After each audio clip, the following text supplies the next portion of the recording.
કામદમ ઓમકારાય નમો નમઃ. અજ્ઞાનમ તિમિરાંધાનામ જ્ઞાનાંજન શલાકયા નેત્રમુન્મીલિતમ યેન તસ્મૈ શ્રી ગુરવે નમઃ.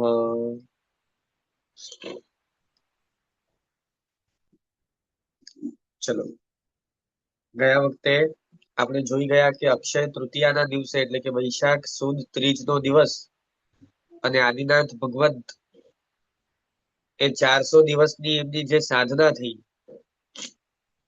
400 દિવસના ઉપવાસ થયા.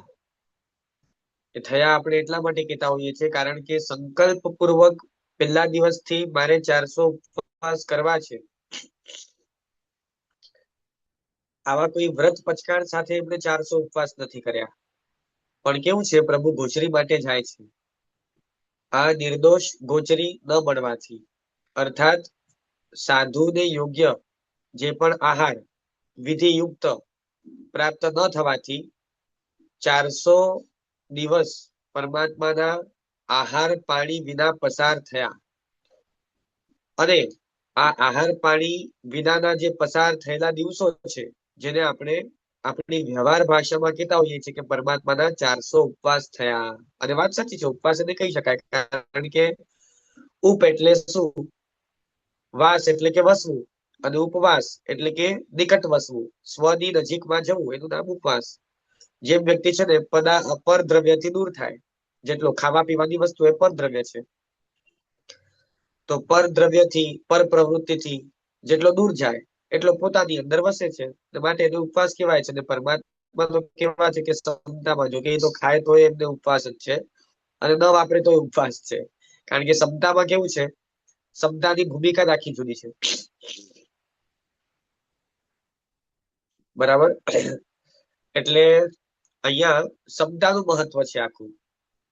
અહીંયા પરમાત્મા હવે આ ભૂમિકામાં છે ને, કોઈ વાપરે છે કે નથી વાપરતું એ એટલું મહત્વનું રહેતું નથી. શું કહું છું, સમતામાં રહેલા મહાત્માઓ જે દિવસે એમનું પારણું હોય કે જે દિવસે સ્વયં પોતે વાપરતા હોય, એમની એ ભૂમિકા લઈ લો. અને બીજા કોઈક મહાત્મા છે કે જેમનું માસક શમનનું તપ ચાલુ છે, પણ એ કેવા છે તો કે હજી સમતામાં નથી. તો જે સમતામાં રહેલા મહાત્મા હોય ને, એ વાપરતા હોવા છતાં પણ છે ને એમની ભૂમિકા ઘણી ઊંચી કહેવાય. અને જે સમતામાં નથી એવાનું માંસ ખમણ પણ છે ને, એ ભલે તપ તરીકે માસક શમન કહી શકાય, પરંતુ એમની એની ભૂમિકા નીચી કહેવાય.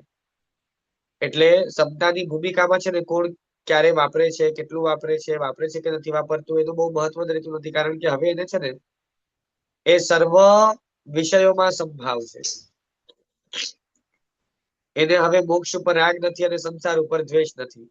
મોક્ષ અને સંસારમાં પણ સંભાવ છે, ગુણ અને દોષમાં પણ સંભાવ છે. ગુણ ઉપર રાગ નથી અને દોષ ઉપર દ્વેષ નથી. શત્રુ ઉપર રાગ દ્વેષ નથી ને મિત્ર ઉપર રાગ નથી.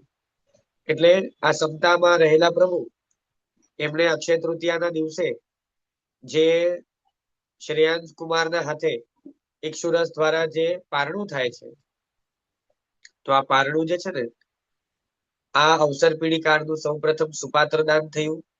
અને કહી શકાય કે એ દિવસથી ભરત ક્ષેત્રમાં સાધુ ધર્મ એ સ્થિર થયો. શું બોલ્યો? એ દિવસથી ભરત ક્ષેત્રમાં સાધુ ધર્મ સ્થિર થયો. કારણ કે અત્યાર સુધી છે ને એ સ્થિર છે. આ તો ઋષભદેવ ભગવંત છે ને એ સત્વશાળી છે, અને માટે એમની વાત જુદી છે. બાકી હવે પરમાત્મા કેવું છે તો કે જો કે આમ પરમાત્મા તો સ્થિર જ હતા, પણ હવે સાધુ ધર્મ સ્થિર થયો એટલે કે લોકોને સાધુના આચારની, સાધુને કઈ ગોચરી કલ્પે કઈ ન કલ્પે. હવે શ્રેયાંશ કુમારે શું કર્યું તો કે બધાને આ વાત જણાવી છે કે આ કોણ છે, તો કે આ તીર્થંકર છે, આ અત્યારે મુનિ થયા છે, એમનો સાધના કાળ ચાલી રહ્યો છે, અને સાધક અવસ્થામાં વિચિત્ર રહેલા જે ઋષભદેવ છે, અને અત્યારે મુનિ યોગ્ય આચાર પાડતા હોવાથી એમને આ બધી વસ્તુ નહીં કલ્પે. હવે આપણે એમને હાથી, ઘોડા, રથ, કન્યાઓ, રત્ન, મણિ, માણેક, મોતી વગેરે બધું જે આપતા હોઈએ છીએ, એ બધું હવે અંગીકાર નહીં કરે. અને માટે તમે એમને સચિત ફળો આપશો તો એ પણ નહીં રહે. અગર જો એ જયારે પણ આપણે ત્યાં આવે તો આપણે એમને શું શું આપવું, શું ના આપવું, એ બધી વસ્તુ હવે શું કર્યું છે તો કે શ્રેયાંશ કુમારે ત્યારે લોકોને જણાવી છે. એટલે એક સાધુ ધર્મની જે ગોચરીની વ્યવસ્થા હતી, ગોચરીનો જે આચાર હતો એક સ્થિર થયો છે. બરાબર. અને આ પ્રવૃત્તિ અક્ષય તૃતીયાના દિવસે થઈ. અને એ દિવસે ઋષભદેવ ભગવંતને સાથે સાથે ઋષભદેવ ભગવંત તો ઠીક છે, શ્રેયાંશ કુમારને અક્ષય દાન થકી અક્ષય લાભ થયો હોવાથી એ દિવસને અક્ષય તૃતીયા કહેવાય છે. ચલો હવે આપણે આગળની ધારમાં જોડાઈ જઈએ. હસ્તિનાપુરે પારણું પ્રથમ કરી શું છે? હસ્તિનાપુરે પારણું પ્રથમ કરી પ્રભુ મહિતલ માય ગામ નગરપુર વિચરતા મહલી દેશમાં જાય.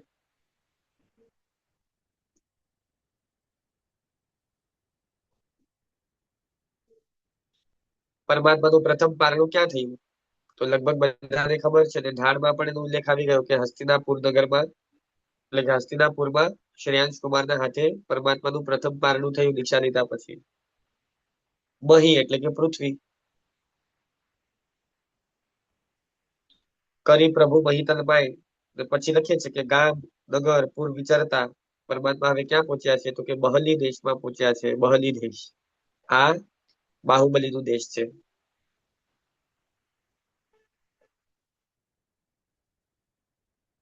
ચલો હવે આમાં ઢાળ શરૂ થાય છે. आदि ईश्वर प्यार आदि जिद प्यार देखो री जिदेश भगवान देखो री आदि ईश्वर प्यार आदि जिद प्यारा. બરાબર છે. આ લગભગ એનું ઢાળનું શરૂઆતનો મુખડો છે. અને હવે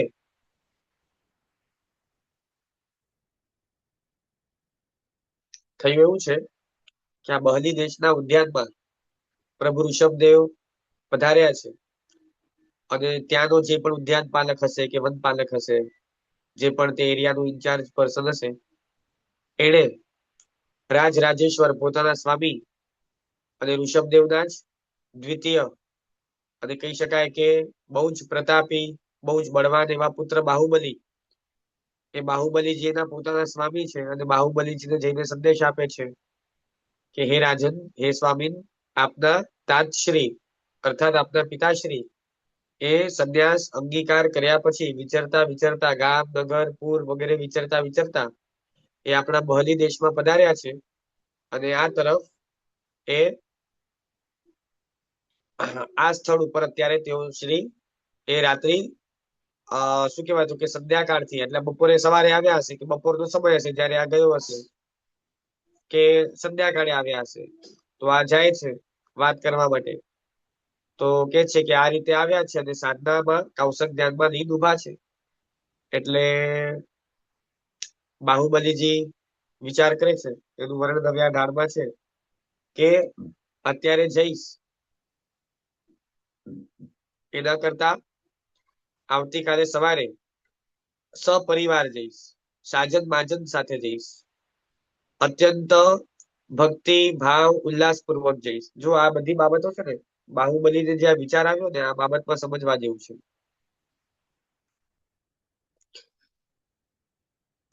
લગભગ લોકો સમજે પણ છે, પણ ઘણી જગ્યાએ થાપ ખાઈ જાય છે. આપણે ત્યાં ઘણા બધા સ્તવનોમાં અને ઘણી બધી થોય વગેરેમાં પણ એક પંક્તિ આવે છે કે આડંબર શું દેહરે જઈએ. આવે છે ને, આડંબર શું દેહરે જઈએ. અર્થાત કહેવાનું તાત્પર્ય એ છે કે જ્યારે પણ તમે કોઈક મહત્વપૂર્ણ કાર્ય માટે જતા હો અથવા તો કોઈક મહત્વપૂર્ણ વ્યક્તિને મળવા જતા હો, એને ભેટવા જતા હો, તો હંમેશા છે ને જેટલા વિશેષ ઠાઠ સાથે જાઓ એટલું સારું. અને સાચું કયો, તમારે ત્યાં વ્યવહારમાં પણ તમે કોકના ઘરે ઇવન કંકોત્રી પણ આપી હોય ને લગ્નની, તો સાચું કયો એકલા જઈને બેસી જાઓ કે તમારા પરિવારના 2 જણા હોય, સગા સંબંધીઓના 4 જણા હોય બીજા, અથવા ક્યાં કોઈ પ્રસંગ માટે ગયા છો, ક્યાંક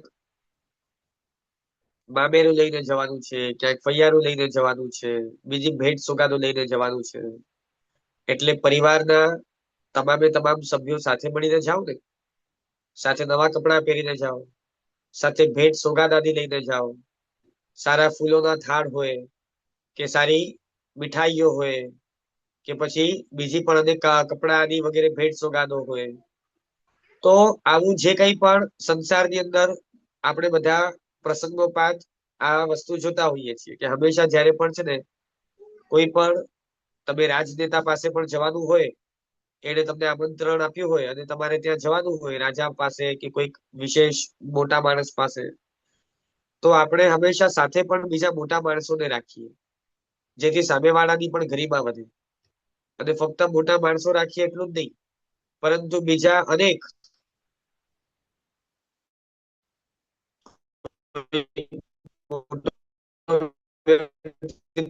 તમારા ઘરે પણ આવવાનો હોય તો ઘરની બહાર રંગોળી આવ્યું છે ને અત્યારે પણ થાય છે.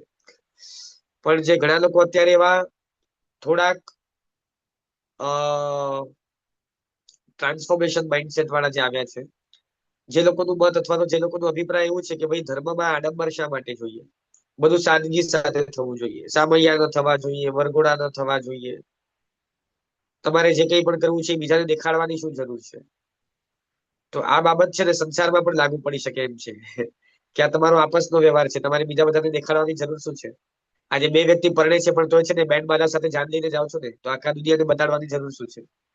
પણ સંસારમાં હજી છે ને એ એપ્લાય નથી કરવામાં આવતું, પણ ધર્મના ક્ષેત્ર માટે છે ને એ બોલાય છે.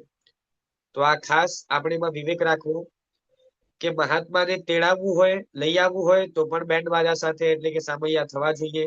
જે પણ પંચ મહાવ્રતધારી ભગવંતો છે એમનો જેટલો ભક્તિ પૂજા બહુમાન ઠાઠ વધે એ આપણા માટે સારું છે, જૈન શાસન માટે સારું છે. એવી રીતે બીજી પણ અનેક જીન ભક્તિ માટે આપણે જતા હોઈએ, કોઈક વ્યક્તિ દીક્ષા ગ્રહણ કરવા માટે જતો હોય, તો આ બધું છે ને એ મહોત્સવ પૂર્વક થાય, મહા ઉત્સવ પૂર્વક થાય.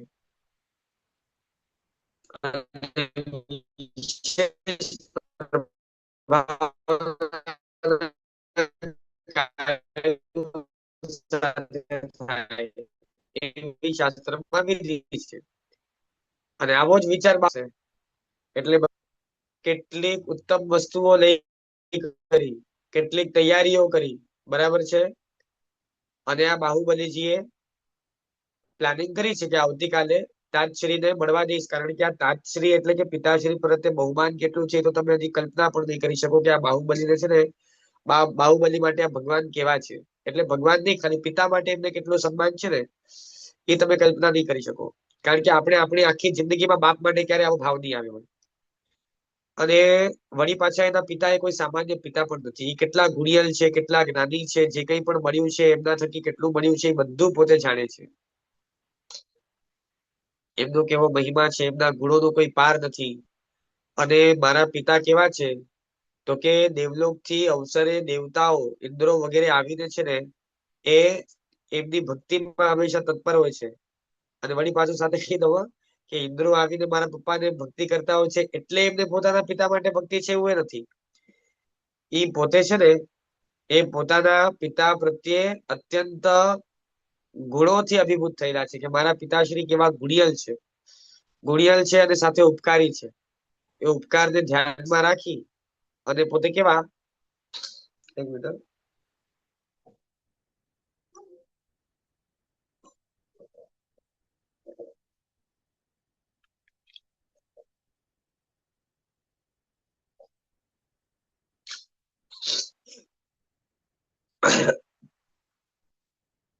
ઉપકારને યાદમાં રાખી, ધ્યાનમાં રાખી અને ગુણોને ધ્યાનમાં રાખી પોતે ભક્તિપૂર્વક આ રીતે પ્લાન કરે છે. અને શું છે એ પ્લાન? તો કે પ્રભાતે, પ્રભાતે એટલે કે આવતીકાલે સવારે સપરિવાર વાંદવા જઈશ, બાહુબલી કરે વિચાર. હવે ત્યાં ગયા છે સવારના, એટલે ખબર શું પડી?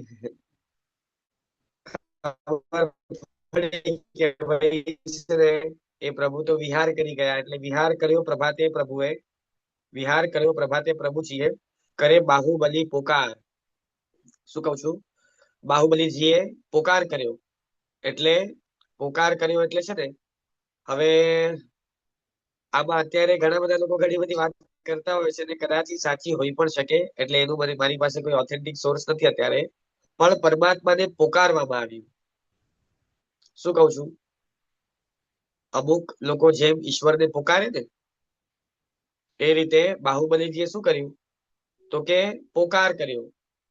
પરમાત્માને એક યાદ કર્યા, કે બોલાવ્યું. અને એમાં છે ને ઊંચા સ્વર સાથે, એટલે કે એક ઊંચા નાદ સાથે, કંઠમાંથી હૈયામાંથી એમને જે પણ સ્વર નીકળ્યા હશે, કે એક નાદ નીકળ્યો હશે, અને એમને અત્યંત દુઃખ પણ થયું કે પ્રભુ આવ્યા, પપ્પા આવ્યા. એટલે પપ્પા એટલે પ્રભુ, એટલે હજી એટલી બધી ખબર છે કે નહીં મને નથી ખબર, પણ તાજશ્રી, એ તાજશ્રી પિતાશ્રી આવ્યા અને આખી રાત્રિ અહીંયા રોકાયા. અને હું સવારના પહોંચું એની પહેલા તો તેઓ શ્રી અહીંયાથી વિહાર કરી ગયા, વિચરી ગયા. એટલે અંદર એક તો પ્રભુ ન મળ્યા એનો અંદરમાં દુઃખ છે, અને સાથે એ કઈ પૂછે છે કે કઈ દિશામાં ગયા? તો કે એ કે છે કે આ દિશામાં ગયા. એટલે એ દિશામાં પોકાર કરી એમની સ્તુતિ સ્તવના કરે છે. અને પછી પૂછે છે કે પ્રભુ આખી રાત ક્યાં ઉભા હતા? તો એ કે છે કે ઓલો જે ઉદ્યાન પાલક કે જે પણ વનપાલક હશે, એ કે છે કે ભાઈ પ્રભુ આખી રાત અહોરાત્રી આ જગ્યાએ કૌશક ધ્યાનમાં ઉભા હતા.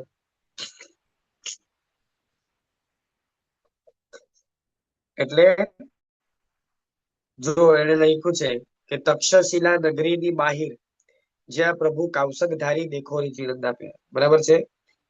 એટલે આપણે અષ્ટોત્રીમાં પણ બોલીએ છીએ, તક્ષશિલાય ઉસભો વિયાલી આગમ પડીમાં ઉજાડે, જ્યાં બાહુબલી પભાએ એતા વિહરીઓ ભય. બોલીએ ને આપણે એક જ મિનિટ.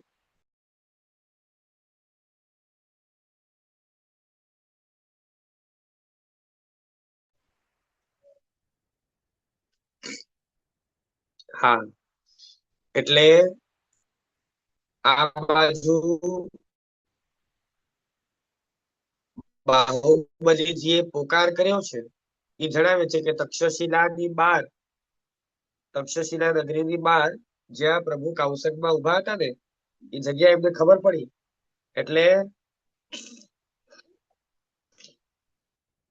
જો તમને ખાલી એક અંદાજ આવે કે તીર્થંકર પરમાત્મા છે ને, તીર્થંકર પરમાત્મા આ બધી પૂજાઓમાં છે ને, ઘણી બધી વસ્તુ આ કથાનક માંથી કે પૂજાની ધાડો માંથી ઘણું બધું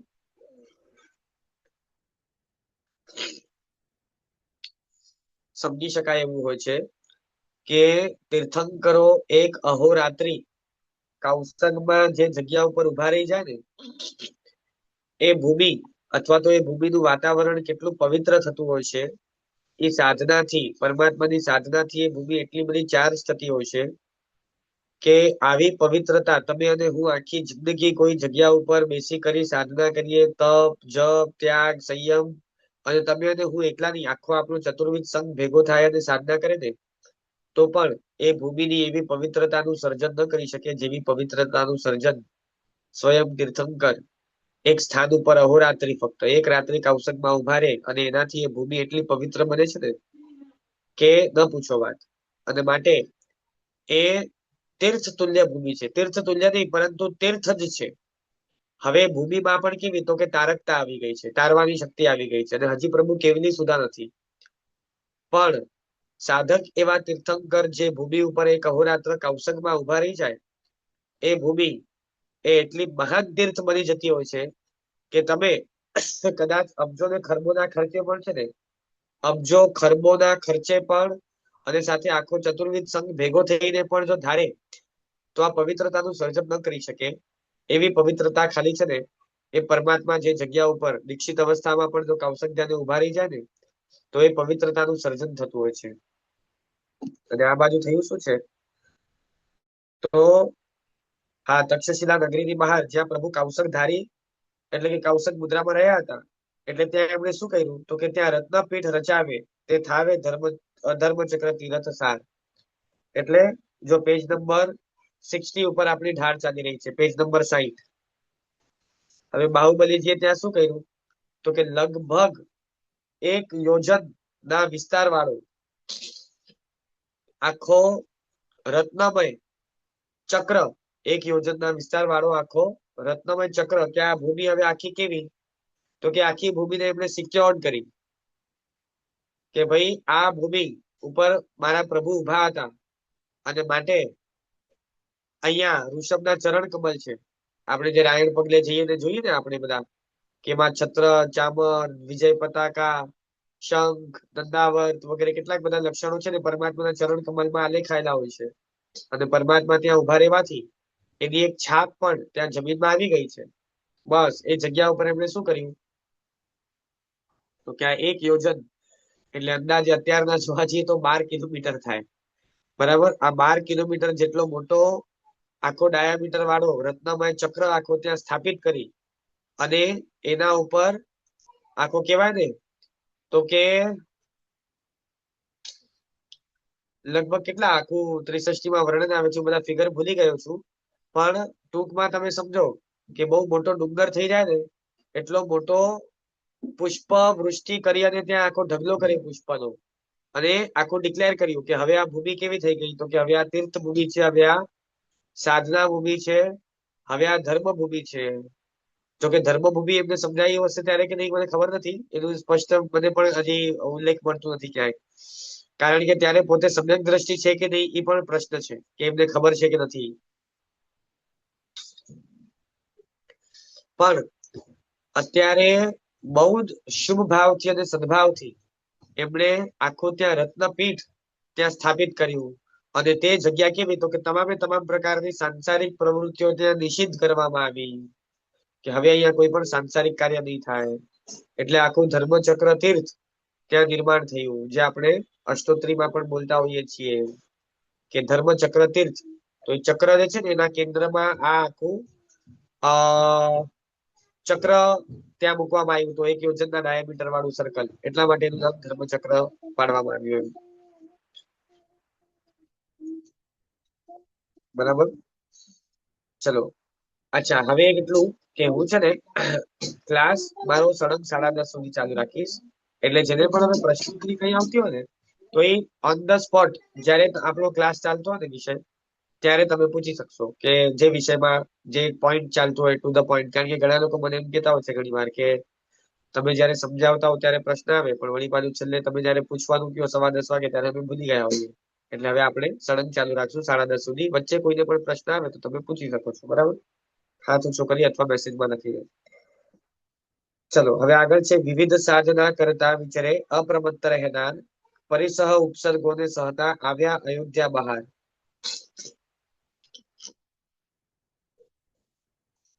ખરેખર દિવસો પસાર થયા છે, મહિનાઓ પસાર થયા છે અને વર્ષો પસાર થયા છે. કારણ કે પરમાત્માનો સાધના કાળ કેટલો, તો કે 1000 વર્ષ. કેટલો? 400 દિવસ પછી પરમાત્માનું પારણું થયું છે. બરાબર ને, દીક્ષા લીધા પછી. એના પછી આ બહલી દેશ વાળો પ્રસંગ બન્યો, એટલે કે બાહુબલીજીએ ધર્મચક્ર તીર્થની સ્થાપના કરી ત્યાં. અને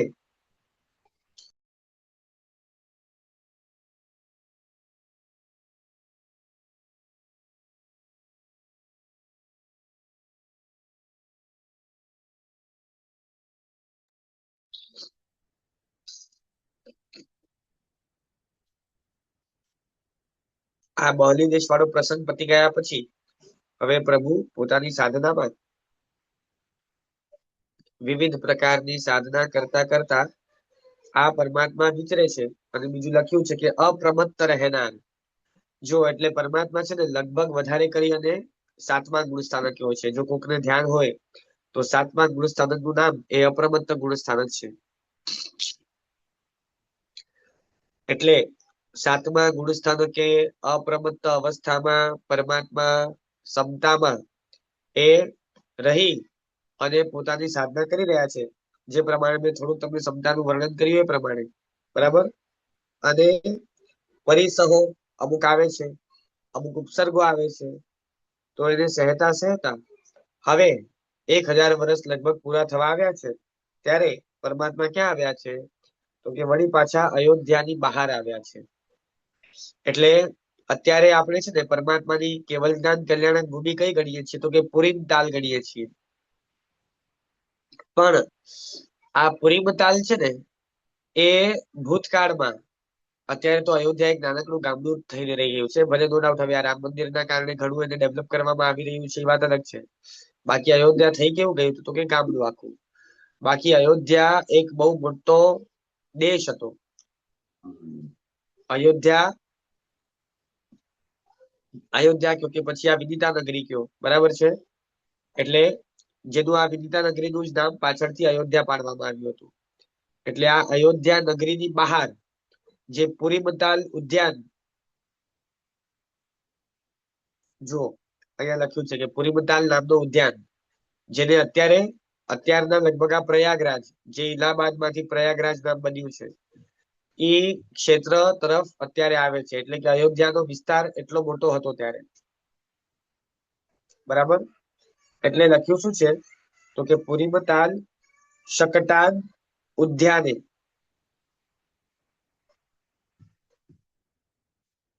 પુરીમતાલ શકટાનંદન ઉદ્યાને, બરાબર ને, એ વટ વૃક્ષ હેઠ ધ્યાન ધાર. અને પછી તેથી બતાવી કે ફાગણ કૃષ્ણ એકાદશી દિવસે ઉત્તરા આષાઢી રૂખસાર, ઉત્તરા આષાઢી નક્ષત્ર હશે, બરાબર છે. ફાગણ કૃષ્ણ એકાદશી છે. એટલે પરમાત્માને પુરીમતાલ જે ઉદ્યાન છે ત્યાં પરમાત્મા આવ્યા છે અને ધ્યાનની ધારા આખી ચડે છે. તમને કદાચ ખ્યાલ હોય તો આમ તો આખી ક્ષપક શ્રેણીનું વર્ણન અત્યારે નથી કરતો, નહીં તો આપણે વળી પાસે થોડા કર્મગ્રંથના ઊંડાણમાં વયા જશું. આજે જેટલું કવર કરી શકાય એટલું આપણે લગભગ પૂજાની ધારનો વિભાગ જ કવર કરીએ. કે પરમાત્મા શું કરે છે, હવે 1000 વર્ષ થયા એટલે હવે લગભગ જેટલા પણ ઘાતી કર્મ એ તોડવા માટે હવે જે શક્તિ સામર્થ્ય વગેરે જોઈતું હતું, જ્ઞાનાવરણીય, દર્શનાવરણીય, મોહનીય, અંતરાય, આ કર્મ તોડવા માટે જે શક્તિ જોઈતી હતી, જે સામર્થ્ય જોઈતું હતું, અને હવે કેવા છે તો કે 1000 વર્ષ સાધના કરીને આ ચારે ચાર ઘાતી કર્મને પરમાત્માએ ઘણા નબળા પાડી દીધા છે. અને જ્ઞાનાવરણીય વગેરે કર્મના ક્ષયોપશમથી હવે અંદરમાં આખો એવો અજવાળો આવ્યો છે કે હવે આ મોહને ભેદવા માટે, એટલે કે તોડી નાખવા માટે, ક્ષય કરવા માટે એક જે માસ્ટર કી જોઈતી હતી, એ હવે જ્ઞાનાવરણીય કર્મ પણ ઘણા તૂટ્યા છે. એટલે જ્ઞાનાવરણીય કર્મ જેમ તૂટતા જાય એટલે ખબર પડી મોહ તોડવાની ચાવી આખી. એનાથી પરમાત્માએ મોહને તોડી નાખ્યું. અને જે મોહને આખું તોડી નાખો એટલે બાકી રહેલા જ્ઞાનાવરણીય, દર્શનાવરણીય અને અંતરાય એ પણ લાંબો સમય ટકતા નથી. એટલે અંતર મુહૂર્તમાં એ પણ તૂટી ગયા. એટલે ત્યાં પરમાત્માને એ કેવલ જ્ઞાન અને કેવલ દર્શનની પ્રાપ્તિ થઈ. ક્યાં તો કે પુરીમતાલ ઉદ્યાનમાં થઈ, બરાબર. એટલે શુક્લ ધ્યાન નામનો ધ્યાન કહેવાય છે કે જે કેવલ જ્ઞાનની પ્રાપ્તિ કરાવે, એ શુક્લ ધ્યાન. શુક્લ ધ્યાન આવે એટલે કેવલ જ્ઞાન સમજવાનું તમારે હવે આવશે. ક્ષપક શ્રેણી જેને મંડાય એમ કહેવાય. ચલો, એટલે તિથિ, નક્ષત્ર વગેરેની વાત પૂજાની ઢાળમાં છે. પછી સમય કેટલો તો એ હવે બતાવે છે કે વર્ષ 1000 રહ્યા છદ્મસથી. જો 1000 વર્ષ પ્રભુ છદ્મસ્ત અવસ્થામાં રહ્યા. પછી હમણાં જ વાત કરી ને કે શુક્લ ધ્યાન નો પેલો બીજો પાયો મંડાય એટલે ઘાતી કર્મ હવે એ શુક્લ ધ્યાનમાં તૂટવાના. એટલે શુક્લ ધ્યાન ધરનાર ક્ષપક શ્રેણી ચડીને પ્રભુ પામે કેવલ જ્ઞાન ઉદાર. થયા લોકાલોક સર્વ ભાવોના ત્રણે કાળ જાણનાર. ગૌતમ નીતિ ગુણ સુરી કહે પ્રભુ થયા મોક્ષ દાતાર. બરાબર.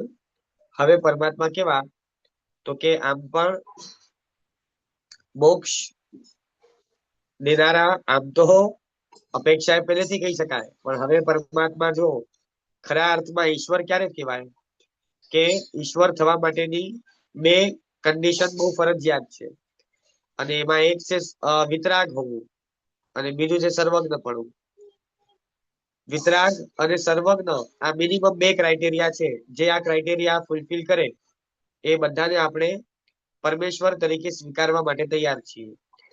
જે વિતરાગ નથી અને જે સર્વજ્ઞ નથી, બરાબર. જે વિતરાગ નથી અર્થાત કે મધ્યસ્થ નથી, અર્થાત કે તટસ્થ નથી, હજી જેને રાગ દ્વેષનો ક્ષય કર્યો નથી, હજી જેને રાગ દ્વેષ ઉપર વિજય પ્રાપ્ત કર્યો નથી, એ ઈશ્વર બની શકે નહીં. અને કદાચ કોઈક વિતરાગ થઈ ગયો છે, પણ હજી જેના આત્મામાં અનંતું અજ્ઞાન પડ્યું છે, તો એ પણ હજી બીજાનું કલ્યાણ કરવા માટે, બીજાનું યોગક્ષેમ કરવા માટે ભલે તટસ્થ છે, પણ હજી અજ્ઞાની હોવાથી એની પાસે પૂર્ણ જ્ઞાન નથી, એટલે એ બાબતમાં પણ અસમર્થ થશે. પણ જે વિતરાગ અને સર્વજ્ઞ છે, એ પરિપૂર્ણ સમર્થ થાય છે પરમેશ્વર પદમાં સ્થાન પ્રાપ્ત કરવા માટે. અને હવે એનામાં એટલી તાકાત છે કે સ્વ અને પરનું એ હિત આર પાર આખું સમજી શકે અને કરી શકે, એટલા હવે સક્ષમ એ વ્યક્તિઓ બનતા હોય છે. અને એમાં તીર્થંકરો વિશેષ રૂપે એટલા માટે, કારણ કે એમની પાસે છે ને પર કલ્યાણ કરાવનારું પુણ્ય પણ સાથે હોય છે. એટલે લખ્યું કે થયા પ્રભુ મોક્ષદાતા.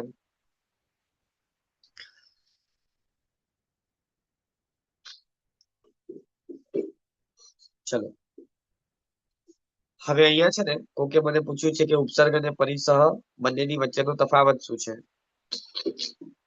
તો એમાં એટલું કહી શકાય કે જે પરિસહ હોય છે ને એ કષ્ટ સમજવા એને, અને ઉપસર્ગ એવા હોય છે કે જે મરણાંત હોય છે. પરિસહ કરતા હંમેશા છે ને ઉપસર્ગ એ વિશેષ પીડાદાયક હોય છે, જેમાં પ્રાણના ઘાતનો પણ સંભવ હોય છે, કે જેમાં પ્રાણ જઈ શકે, એને ઉપસર્ગ કહેવાય. બરાબર છે. અને પરિસહ કોને કહેવાય? તો કે તમને મચ્છર કરડે છે, મચ્છર કરડે એ પરિસહ છે, પણ એનાથી કઈ માણસ મરી ન જાય. ખ્યાલ આવે છે? પાણીની તરસ લાગી તો ક્ષુધા પરિસહ છે, પીપાસા પરિસહ છે. તો તરસ લાગી એટલે તમને દુઃખ તો થઈ જ રહ્યું છે, પણ એનાથી કઈ માણસ મરી ન જાય. એ રીતે તમે તડકો સહન કરી રહ્યા છો તો ઉષ્ણ પરિસહ છે. તમને ઠંડી અત્યંત કડકડતી ઠંડી છે તો શીત પરિસહ છે. પણ એનાથી કઈ માણસ મરી ન જાય. એને દુઃખ થવાનું, એને કષ્ટ થવાનું, પણ સીધે સીધો પ્રાણ વયું જાય એટલું મોટું સંકટ નથી. અને ઉપસર્ગ કેવું હોય છે કે જેમાં પ્રાણ જવાની શક્યતાઓ રહેલી હોય છે. બરાબર? એટલે પરિસહ કરતા ઉપસર્ગ ચડી જાય.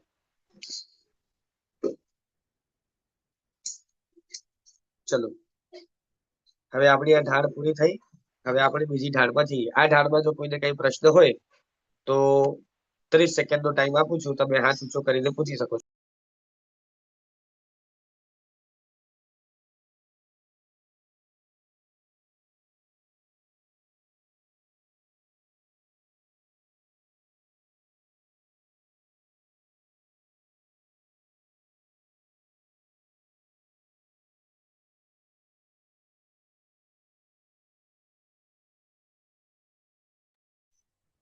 ચલો, આપણે આગળ વધીશું. હવે જેમ પરમાત્માને કેવલ જ્ઞાન થાય એટલે શું થાય? તો લગભગ બધાને ખબર જ છે કે એક યોજન એટલે કે અંદાજે 12 કિલોમીટર જેટલો એરિયા અત્યારે આપણા માણસોની હાઈટ પ્રમાણે ને અત્યારના લોક પ્રમાણે એ ટાઈમનો એક યોજન પણ મોટો હોય છે. બરાબર છે? 500 ધનુષની કાયા હતી ને એ પ્રમાણે અત્યારે આપણી જે 7 હાથની કાયા છે, તો 7 હાથની કાયા પ્રમાણે છે ને એક યોજન 12 કિલોમીટર જેટલું થાય. 500 ધનુષની કાયા હોય તો પછી યોજનનું માપ પણ વધી જાય. પણ ટૂંકમાં જે તીર્થંકર સમયે જે યોજનનો માપ ચાલતો હોય, તો એ યોજનની ભૂમિ, યોજન પ્રમાણની ભૂમિ આખી દેવતાઓ શું કરે? તો કે શુદ્ધ કરે, આખી માટી બેસાડી દે, વાતાવરણમાંથી બધો વાયુ આખું સાફ કરી નાખે, ખરાબ વાયુ બધું સાફ કરી નાખે. મેઘકુમાર આવી અને જળનો છંટકાવ કરે. બરાબર? અને પછી સમવસરણ ની રચના થતી હોય છે આખી. એ બધા લગભગ જાણે છે પરમાત્માને જેમ કેવલ જ્ઞાનની પ્રાપ્તિ થાય. અને સમવસરણ કેવું હોય? તો સૌથી પહેલું ગઢ ચાંદીનું હોય, આખું રજત. બીજો ગઢ આખો સોનાનો હોય, સુવર્ણ. અને ત્રીજો ગઢ આખો રત્નનો હોય. આ રીતે 3 ગઢ ની દેવતાઓ રચના કરે છે. બસ આ દુહો આવ્યો. જો જન ભૂમિ શુદ્ધ કરી, સમવસરણ રચે દેવ, રજત સ્વર્ણ રત્નો તણા, 3 ગઢ રચી કરે સેવ. બરાબર? એ રીતે. અને હવે આગળ આપણે વધીએ એટલે જીદવર પૂજા કરવાથી જીદવર પૂજા કરવાથી ભવિજન જીદવર પદ ને પાય. જીદવર પૂજા કરવાથી ભવિજન જીદવર પદ ને પાય. ચક્ર રત્ન ઉપદ્યું શસ્ત્ર શાળાએ પ્રભુને કેવલ જ્ઞાન. બંને વધાઈ સાથે પામી ભરત ને હર્ષ અમાન. જીદવર પૂજા કરવાથી ભવિજન જીદવર પદ ને પાય. બસ ચલો આપણે પેલી ગાથા જ લઈએ અત્યારે કે આ બાજુ થયું શું છે કે આ બાજુ પરમાત્માને કેવલ જ્ઞાન થયું. આ સમાચાર જે પણ પુરીમતાલ ઉદ્યાનના જે પણ ઉદ્યાન પાલક કે વન પાલક હોય એ આવી અને અયોધ્યા નરેશ મહારાજ ભરતને આ સમાચાર આપે છે કે આપના તાતશ્રીને એ વિચારતા વિચારતા અત્રે પધાર્યા છે અને એમણે એ જબરજસ્ત પૂર્ણ જ્ઞાનની પ્રાપ્તિ થઈ હોવાથી દેવતાઓએ આ રીતે એમનો કેવલ જ્ઞાનનો મહોત્સવ અને આ રીતે સમવશરણ વગેરેની રચના કરી છે અને એમની રિદ્ધિનો પાર નથી. આ રીતે આખું વર્ણન કરે છે. અને થયું એવું કે બીજી બાજુ જે ચક્રવર્તી ભરત હજી ચક્રવર્તી થયા નથી, થવાના છે, પણ એમની જે આયુધ શાળા હોય, તમને કદાચ ખબર હોય તો આયુધ શાળા જેની અંદર બધા હથિયારો મૂકવામાં આવે, આખો એક કક્ષ હોય, આખી એક શાળા હોય, એટલે કે આખો એક એનો આલય મકાન કહી શકાય કે જેની અંદર અત્યંત બહુમાન સાથે જેટલા પણ ક્ષત્રિયો હોય એ બધા પોતાના જે પણ હથિયારો હોય, બરાબર છે, તલવાર છે, ભાલા છે, ધનુષ છે, બાણ છે, ગદાઓ છે અને વિવિધ પ્રકારના બીજા પણ અસ્ત્ર શસ્ત્ર હોઈ શકે છે, તો આ બધા એ લોકો ક્યાં મૂકતા હોય તો કે આયુધ શાળામાં મૂકતા હોય. હવે થયું એવું છે કે આ આયુધ શાળામાં ચક્ર રત્ન પેદા થયું છે. હવે આ ચક્ર રત્ન છે ને આ પોતે એક એકેન્દ્રિય જીવ છે. શું કહું છું? આ પોતે એક એકેન્દ્રિય જીવ છે અને એ કેવો છે તો કે લગભગ હજારો દેવતાઓથી અધિષ્ઠિત છે. પોતે એની ચમક, એનું સૂર્ય જેવું તેજ અને બધું છે ને એનું આખું વર્ણન આવે છે શાસ્ત્રમાં, પણ હું અત્યારે બહુ લાંબી ચક્રરત્નની વાર્તા નથી કહેતો તમને બધાને, નહીં તો એમાં બહુ રસ પડી જશે આપણને. પણ કહેવાનું તાત્પર્ય એ છે કે આ ચક્રરત્ન આખા અવસર પેઢી કાળમાં ફક્ત 12 વખત જ પેદા થાય છે. શું કહું છું? આ એક એવો એકેન્દ્રિય જીવ છે કે જેનો જન્મ પણ કેવું તો કે ફક્ત અને એનું શરીર, આ એકેન્દ્રિય જીવનું જ શરીર છે આખું. આ એવું છે કે જે મોટા મોટા પર્વતોને ભેદી શકે. શું કહું છું? આ ચક્રરત્ન કરતા લગભગ પાવરફુલ હથિયાર ઇન્દ્રના વજ્ર સિવાય આ દુનિયામાં બીજું કોઈ નથી. એક તો ઇન્દ્રનું વજ્ર અને મનુષ્ય લોકમાં ચક્રવર્તીનું ચક્રરત્ન. જેટલા પણ હથિયારો છે ને, જેટલા પણ હથિયારો, પછી ચાહે ધનુષ બાણ લઈ લો કે ગદા લઈ લો કે પછી તલવારો લઈ લો કે પછી ભાલાઓ લઈ લો કે હજી બીજા જે કોઈ પણ હથિયારો આવતા હોય, એ બધા હથિયારોમાં સૌથી ઊંચામાં ઊંચો હથિયાર અગર કોઈ હોય કે જે હથિયાર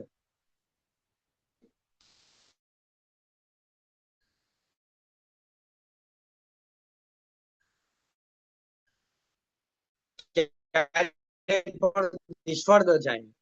આ દુનિયામાં એવી કોઈ બીજી કડક વસ્તુ નથી, બરાબર છે. અમુક એક્સેપ્શનમાં સમજી લેવાની, જેમ કે તીર્થંકર નો દેહ કહી દો કે પછી અમુક ઇન્દ્રના વજ્ર વગેરે, તો એ બધી એક્સેપ્શન છોડી દો. બાકી દુનિયામાં એવી બીજી કોઈ વસ્તુ નથી કે જેને આ ચક્રરત્ન ભેદી ન શકે. તો હવે ક્ષત્રિય માટે એવું કહી શકાય કે આ એક સંકેત છે કે આ ચક્રરત્ન એને જ મળે કે જે આખો ભરત ક્ષેત્રનો અધિપતિ થવા માટે યોગ્ય હોય. અયોગ્યને ક્યારે પણ આવા ચક્રરત્નની પ્રાપ્તિ થાય નહીં. બરાબર? એટલે સર્વોચ્ચ સાર્વભૌમ સત્તાધીશ જે બનવાનો હોય એને આવો ચક્રરત્ન હંમેશા પ્રાપ્ત થાય. અને આ ઊંચામાં ઊંચો હથિયાર છે. આ ઊંચોમાં ઊંચો હથિયાર જ તમને એ સૂચવે છે કે જેની પાસે આ હથિયાર હોય ને હવે આખા જગતમાં એવો કોઈ નથી કે જે આને પહોંચી શકે, જેની પાસે ચક્રરત્ન હોય એને જીતી શકે એવો કોઈ ભલે પ્રભાવશાળી કે બળવાન કે પછી શું કહેવાય તો કે એવો સમર્થ બીજો રાજા હોય, પણ ચક્રરત્નની સામે તો કોણ ટકી શકે? એટલે ચક્રરત્ન એક એવું હથિયાર છે કે જેની પાસે હોય એટલે સમજી લેવાનું કે આ ઊંચામાં ઊંચો હથિયાર છે, આના કરતા ચડિયા તો બીજો કોઈ મનુષ્ય લોકમાં હથિયાર નથી, બરાબર?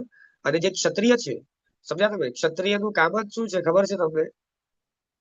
લડાઈ ઝઘડા કરવા, જે અત્યારના આપણને સ્કૂલોમાં શીખવાડવામાં આવે છે. હકીકતમાં ક્ષત્રિયનું કામ ઈ નથી.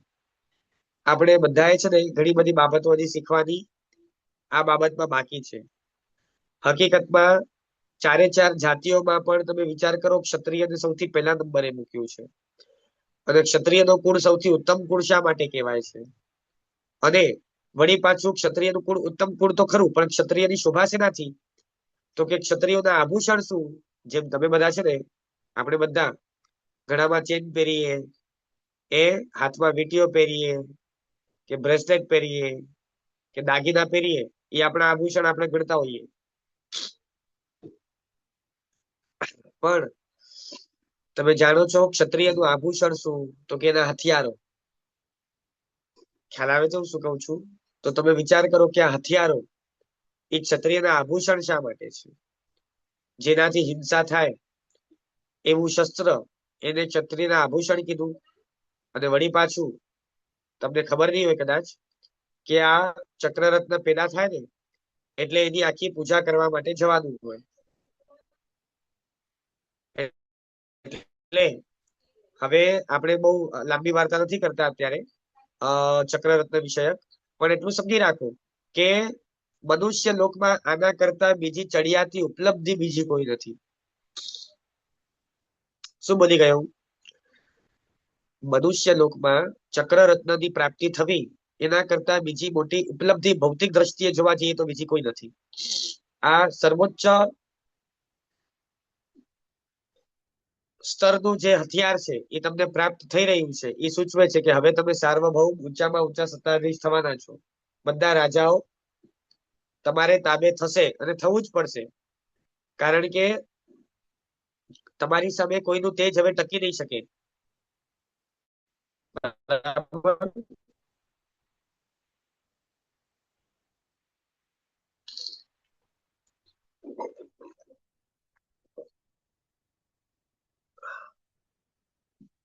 ક્યાં હતા આપણે?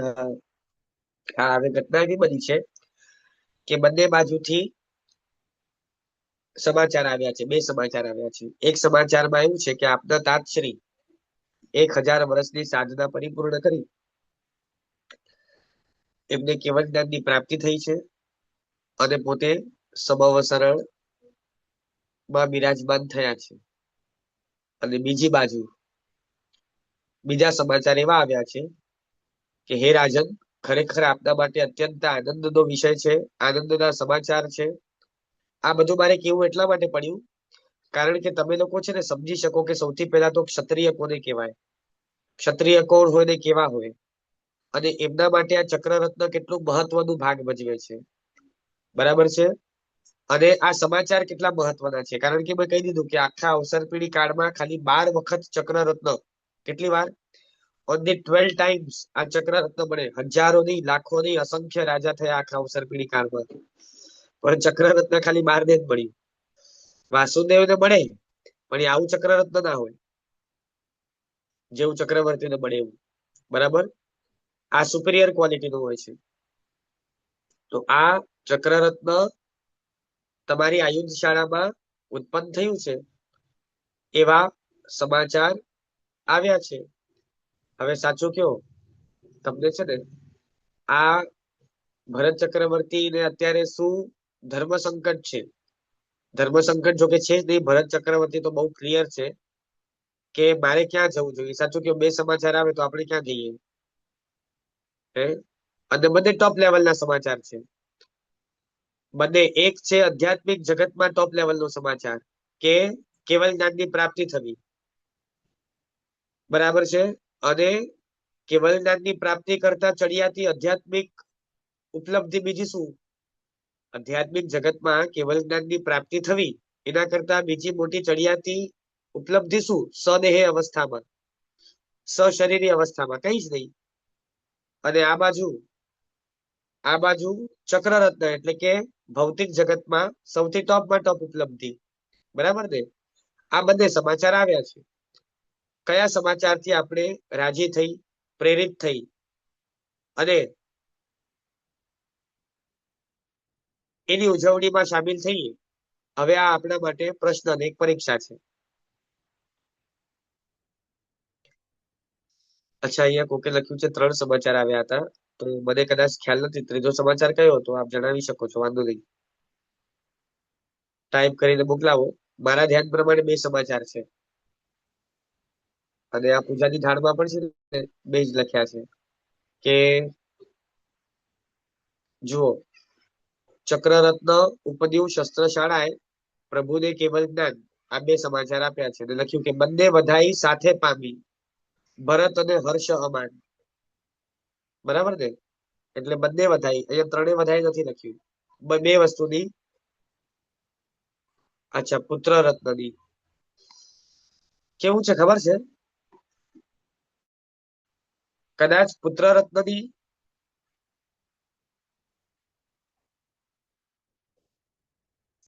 શું લખ્યું છે? પુત્ર રત્નની વંચાતું નથી બરાબર. એટલે કે કદાચ હું તમને કહું કે પુત્ર રત્નની વધાઈ આવી પણ હોય ને, પુત્ર રત્નના સમાચાર આવ્યા પણ હોય, તો હું ખાલી તમને એટલું કહી દઉં કે પુત્ર રત્ન મને ખબર નથી, કદાચ આવ્યા પણ હોઈ શકે છે, ન પણ આવ્યા હોય. આ મુખ્ય 2 સમાચાર છે, મુખ્ય 2 વધાઈઓ છે. અને માની લઈએ ચલો ને એક વખત કે પુત્ર રત્નની પ્રાપ્તિના સમાચાર આવ્યા પણ હોય, તો હું તમને કહું, આ પુત્ર રત્નની પ્રાપ્તિ છે ને, અત્યારે આપણા કાળની અંદર આને એટલું મહત્વ અપાતું હોય છે. કારણ કે એક તો છે ને, સૌથી પહેલા ઘણાને છોકરા થતા નથી, બરાબર? અને માંડ થાય એમાં બિચારો એટલો રાજીનો રેડ થાય, કારણ કે કરવાનું 1-2 હોય, બરાબર છે? એટલે આ તો રાજા મહારાજાઓ છે ને, આ લોકોને રોજે રોજ દીકરાના સમાચાર આવે. અને કદાચ ખ્યાલ નહીં હોય તમને, ભરત ચક્રવર્તીના દીકરાની સંખ્યા સાંભળશો તો આપણને ચક્કર આવશે. હવે 64,000 નું તો એનું ખાલી અંતઃપુર છે. ખ્યાલ આવે છે હું શું કહું છું?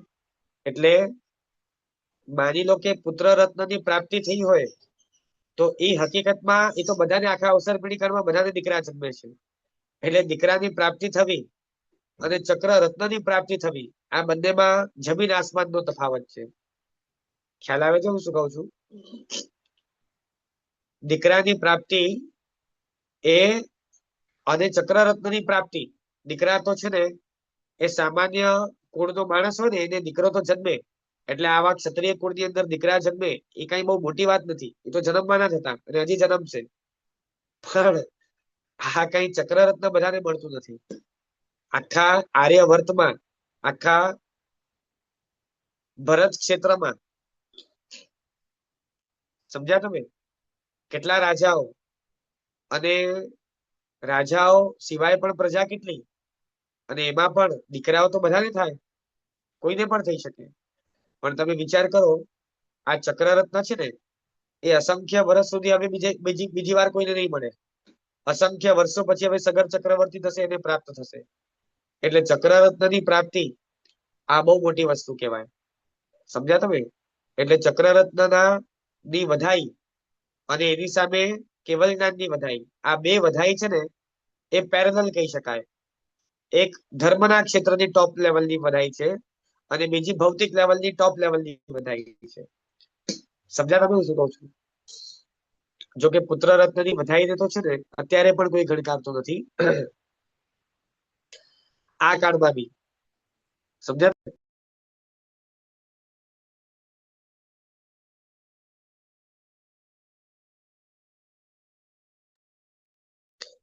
અને બહુ સિમ્પલ છે. માની લો કે છે ને, કોક તમને છે ને બહુ મોટો ટેન્ડર આપવાનો હોય, કોઈ બહુ મોટો સોદો થવાનો હોય, કોઈ બહુ મોટી ડીલ થવાની હોય. આ બાજુ છે ને એ પુત્ર રત્નની વધાઈ હોય, તમે ઓફિસ પર બેઠા હો અને સમાચાર આવ્યા કે તમને દીકરો થયો છે, તો ફોન પર કહી દે કે હા ભાઈ થયો છે, આવશું કાલે, એટલે કે સાંજે, બપોરે, રાત્રે ક્યારે પણ મળી જશો એમ. અને બાકી બીજી બાજુ સાચું કયો, કરોડો નો મોટો સોદો થવાનો હોય કે બહુ મોટી ડીલ થવાની હોય, તો અત્યારના લોકો ક્યાં દોડે છે ભાઈ? અત્યારના લોકો પણ છે ને એ દોડે ક્યાં છે? તો કે સંપત્તિની પાછળ જ દોડે છે. એટલે એ કાળમાં તો એટલું મહત્વનું નતું, અત્યારે પણ નથી. તો વિચાર કરો, અત્યારે તો થોડુંક હજી ઇમ્પોર્ટન્સ અપાય છે, પણ જૂના કાળમાં તો એટલું જ હતું. એમ હતું, પુત્ર રત્નની વધાઈઓ, પુત્ર રત્નના મહોત્સવ થતા, બધું બરાબર. પણ કમ્પેરિઝન જયારે કરવાની આવે ને, ચક્ર રત્નની વધાઈ અને એની સાથે પુત્ર રત્નની વધાઈ, તો એ ચક્ર રત્નની વધાઈ બહુ ઊંચી વધાઈ કહેવાય. સમજ્યા તમે? એટલે ચક્ર રત્ન અંદર આયુધ શાળામાં પેદા થયું છે, આ સમાચાર, આના વધામણા આવા, અને પરમાત્માને કેવલ જ્ઞાનની પ્રાપ્તિ, એની વધાઈ આવી. આ બંને વધાઈ ટોપ લેવલની છે, અને ભરતને બંને માટે આનંદ થયું છે. પણ જાય છે ક્યાં? આ ખાસ જયારે પૂજા ભણાવો ને ત્યારે ભરત મહારાજાના ભાવને યાદ કરી ભરત મહારાજાને વંદન કરવા જેવું છે. શું બોલ્યો હું? ખાલી એટલું સમજી રાખો કે અત્યારે માની લો કે કોઈ ગીતાર્થ જ્ઞાની ગુરુ ભગવંત વિચારતા હોય અને તમને શાસનના કાર્ય માટે બોલાવતા હોય કે આજે સાંજે 4 વાગે ઉપાશ્રયમાં આવવાનું છે, અને બીજી બાજુ તમને મોદીએ ફોન કર્યો હોય કે મારે તને એક બહુ જ મહત્વની પદવી આપવી છે. અરે ચલો ને, પદવી ના આપવાનો હોય, કઈ નહીં, ખાલી એમને તમને મળવા બોલાવવાનો હોય ને, અને એ કે ભાઈ 3:30 વાગે તારે મારે ત્યાં આવવું પડશે. સાચું કહો, તમે ના કોને પાડો? મોદીને ના પાડો કે આચાર્ય ભગવત ના પાડી દો? સાહેબ આ માટે કાલ પરીએ તે પરી અચી વંદો. હવે મોદી બોલાય, મોદી માટે બધું જરૂરી आहे. ખ્યાલ આવે છે હું શું કઉ છું? એટલે એક બાજુ ધર્મની વધાઈ ના સમાચાર હોય, ક્યાંક માની લો કે કોઈ દીક્ષા મહોત્સવ હોય, અને બીજી બાજુ કોઈક આપણે અત્યારે ધર્મના ક્ષેત્રમાં જોડાયેલા એટલા માટે છે કારણ કે ત્યાં કોઈ આપણને બોલાવતું નથી અને ત્યાં કોઈ ભાવ પૂછતું નથી, એટલા માટે. બાકી જો સત્તાધીશો કે મોટા શ્રીમંતો, બરાબર છે, એક બાજુ સાચું કયો, અંબાણીએ તમને છે ને ઇન્વિટેશન આપ્યું હોય, મુકેશ અંબાણીએ અનંત અંબાણીના લગ્નમાં તમને કંકોત્રી મોકલાવી હોય અને કીધું હોય કે ભાઈ છે ને સમયસર બધા સપરિવાર છે ને બધા ફંક્શનમાં હાજરી આપવાની છે, અને બીજી બાજુ તમારા સંઘનો કોઈ દીકરો દીક્ષા લેતો હોય, સાચું કયો, એક બાજુ આ સંસાર ત્યાગનો પ્રસંગ છે અને બીજી બાજુ ઓલો સંસાર મંડાય એવો પ્રસંગ છે. સાચું કયો, આપણે કઈ બાજુ જશું? જોકે કોઈને કંકોત્રી આવવાની નથી કે આવી નહીં હોય, પણ એક વાત છે કે મુકેશ અંબાણીના દીકરા અનંત અંબાણીના લગ્નમાં આપણને કંકોત્રી મળે, અને બીજી બાજુ છે ને એ સંઘનો આપણો કોઈ દીકરો તમને એકદમ દિલથી આમંત્રણ આપતો હોય કે મારી દીક્ષાના પંચાનિકા મહોત્સવ છે, એમાં તમારે બધા પ્રસંગોમાં હાજરી આપવાની છે. તો સાચું કયો, અને બીજી બાજુ મુકેશ અંબાણીએ ખાસ કીધું હોય કે બધા જ ફંક્શનમાં તમારે હાજરી આપવાની છે, કંકોત્રી પણ મોકલાવી છે. તો આપણું મન ક્યાં જવામાં તત્પર બને? બસ આ વાત કેવા પાછળનો હેતુ એટલો જ છે કે ભરત મહારાજા ને લોકો એમને એમ સવારના પોરમાં ચતુર્વિધ સંઘ રાય પ્રતિક્રમણમાં એમનું નામ લઈને એમને એમ યાદ નથી કરતું. બોલો છો ને બધા ભરેસર બાહુબલી અભય કુમારો ઢંઢણ કુમારો, તો ભરેસર એટલે ભરતેશ્વર. તો આ ભરતેશ્વર નું નામસ્મરણ રોજે રોજ સવારના સાધુ સાધ્વીજી ભગવંતો પણ કરે છે, અને આપણે શ્રાવક શ્રાવિકાઓ પણ આ સંધ્યામાં કરીએ છીએ, જે રાય પ્રતિક્રમણ કરતા હોય એ કરતા હશે. તો આ ભરત મહારાજાનું જે નામ લઈએ છીએ ને, ખ્યાલ આવે છે હું શું કઉ છું? કે આ પૂજામાં પણ વિશેષ રૂપે એમનો ઉલ્લેખ કર્યો છે. તો એ ખાસ એટલા માટે કે આપણને આપણી ભૂમિકા ખ્યાલમાં આવે કે આપણે હજી ક્યાં છીએ અને આ મહાપુરુષો ક્યાં હતા. ખ્યાલ આવે છે? એટલે આ બિલકુલ નાની વાત નથી કે એક બાજુ ચક્રરત્નની વધાઈ આવી હોવા છતાં પણ તમે ચક્રરત્નને ત્યારે અવોઇડ કરી એને સેકન્ડ પ્રાયોરિટી પર નાખી અને ફર્સ્ટ પ્રાયોરિટી ઉપર તમે કેવલ જ્ઞાનની વધાઈને એક્સેપ્ટ કરી અને કેવલ જ્ઞાનના મહોત્સવમાં જોડાવો. આ ખરેખર બહુ મોટી વાત કહેવાય. શું બોલ્યો હું? આ ખરેખર ભરત મહારાજાની ધર્મ પ્રત્યેની જે સદભાવનાઓ છે, એમનો ધર્મ પ્રત્યેનો જે રાગ છે, ધર્મ પ્રત્યેનો જે બહુમાન છે, એ બહુમાન એટલો ઊંચો હોય ને તો જ તમે ચક્રરત્નને ગૌણ કરી અને આ રીતે ચક્રરત્નની વધાઈને ગૌણ કરી અને તમે આ કેવલ જ્ઞાનની વધાઈને જીલી અને એના મહોત્સવમાં જોડાઈ શકો. જ્યારે અત્યારે આપણા જીવનમાં એક બાજુ માની લો કે આપણા સંઘની ધજાનો કાર્યક્રમ હોય અને બીજી બાજુ છે ને એ કોઈક બિઝનેસની મીટિંગ ફાઇનલ થઈ હોય, તો આપણે બિઝનેસની મીટિંગમાં જ છે ને પ્રાયોરિટી આપીએ છીએ. ધજામાં શું છે, જઈએ કે ના જઈએ શું ફરક પડે છે? દીક્ષા હોય કે કોકના લગ્ન હોય, અરે અનંત અંબાણી છોડી દો ને ભાઈ, સામાન્ય માણસનો પણ ઘરનો લગ્ન આવ્યો હોય ને કોઈકનો, તો આપણે દીક્ષા ગૌણ કરી અને લગ્નમાં જતા હોઈએ છીએ. અનંત અંબાણી તો દૂરની વાત રહી, સામાન્ય પણ કોઈકનું લગ્ન આપણે છોડી નથી શકતા.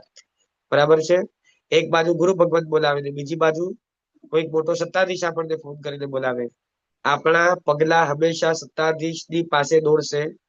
ગુરુ ભગવંત તો આપણે ક્યાંક સાઈડમાં મૂકી દઈએ છીએ. આજ હજી આપણો ધર્મ પ્રત્યેનો, શાસન પ્રત્યેનો રાગ, દેવગુરુ ધર્મ પ્રત્યેની ભક્તિ કેટલી કાચી છે આ સૂચવે છે. અને ભરત મહારાજામાં કેટલું પ્રબળ હતું આ સૂચવે છે. અને માટે ખાસ જયારે પૂજામાં પંક્તિઓ આવે ને ત્યારે ભરત મહારાજાને હાથ જોડી એક અંજલિ કરી અને એમને પ્રણામ કરવાનું બંધ થવું જોઈએ કે ખરેખર કેવો સરસ તમારો ધર્મરાગ હશે કે જેથી તમે એ સમય પર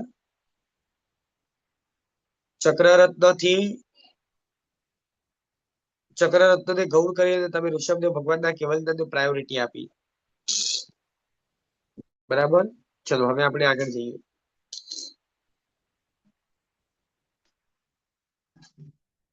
ચલો બીજી ગાથા આપણે બધા સાથે ગાશું. પહેલો મહોત્સવ કોનો કરવો, ભરત વિચારી કર્યા.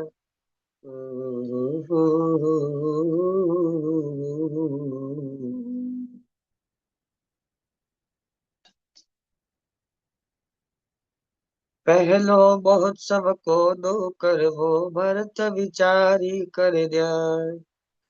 આ ભવ પૂરતું ચક્ર ચિદેશ્વર છે, શાશ્વત સુખદાય જિગબર પૂજા. કરવાથી ભવિજન જિગવર પદ ને પાય.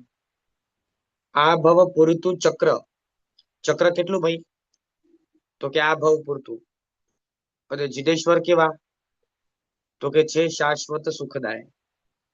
આ મારા આ ભવને, પરભવને,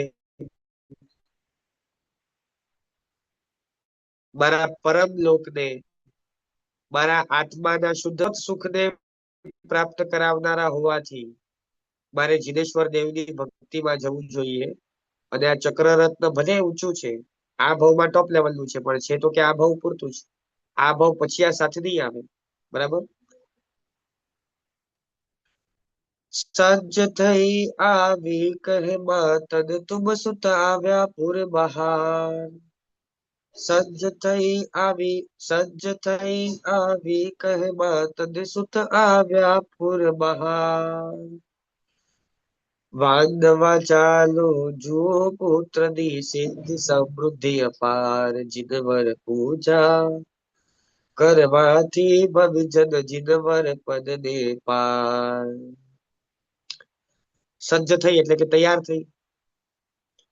આવી અને કહે છે કોને? તો કે માતાને. કોના માતાને? તો કે ઋષભદેવના માતાને, પોતાના દાદીને, મરુદેવા માતાને, કે જેમની આંખો 1000 વર્ષ સુધી રડી રડી અને આંખની આગળ, પાપણની આગળ કેવા? તો કે પડલો આવી ગયા છે. કે આપણે પેલા ગીતમાં ગાઈએ છે ને, આદિ જીણન ઓલું શું છે? બતાવો ભરત રાય. મરુદેવી માતા પૂછે ક્યાં છે મારો બાળ, એવું કઈક છે ગીત. તું તો રાજમહેલમાં મજા કરે છે, મારો ઋષભ તો વનમાં ફરે છે. કેવા તડકા સહન કરતો હશે, કેવી ગરમી ઠંડી વગેરે સહન કરતો હશે. આ બધા મરુદેવા માતાના ઉદ્ગારો હતા એ ગીતમાં.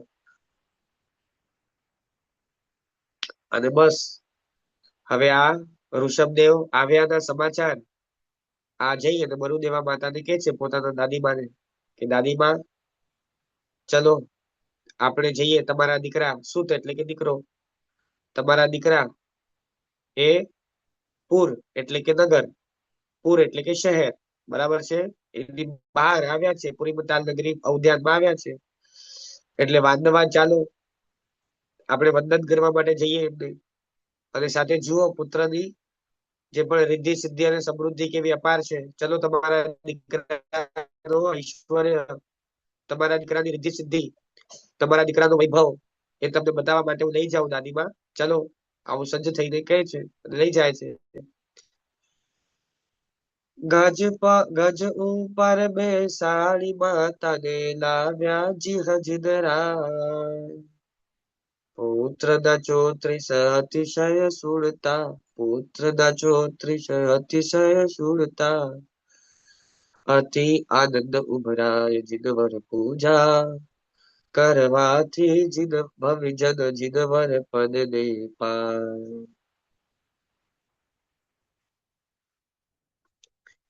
હાથી ની અંબાડી હાથી ઉપર બેસાડી, એટલે કે હાથી ઉપર અંબાડી તૈયાર કરી દાદી માટે બેસાડી અને લઈ આવે છે ઋષભદેવ ભગવાન પાસે. અને પોતાના દીકરાના આ રીતે 34 અતિશય જોઈને, કારણ કે 34 અતિશય રૂપી લક્ષ્મી કરતા ઊંચી લક્ષ્મી આ જગતમાં કોઈ જ નહીં, ચક્રવર્તી ની પણ નહીં. ચક્રવર્તી પણ ક્યારેક 34 અતિશય રૂપી લક્ષ્મી થી પૂજાતા નથી. ખ્યાલ આવે છે હું શું કઉ છું? આ 34 અતિશયો તો ફક્ત કોને, તો કે તીર્થંકર ને જ પ્રાપ્ત થાય. આવું સમવસરણ, અશોક વૃક્ષ, બરાબર છે, પુષ્પ વૃષ્ટિ, દિવ્ય ધ્વનિ નો નાદ, ભામંડલ ઉપર આવા છત્ર ચામર વિંજાતા હોય, સિંહાસન હોય, બરાબર છે, વગેરે વગેરે, પ્રદક્ષિણા પક્ષીઓ આપતા હોય, 1 કરોડ દેવતાઓ સેવામાં હાજર હોય, પછી કાંટાઓ ઊંધા નમી જતા હોય, વૃક્ષો પ્રણામ કરતા હોય, વગેરે વગેરે. હજી તો કેટલું બધું એમ.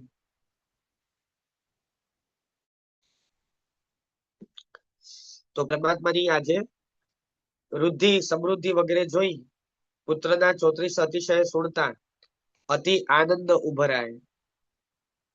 બરાબર છે, અત્યંત હૈયામાં આનંદ થયું છે.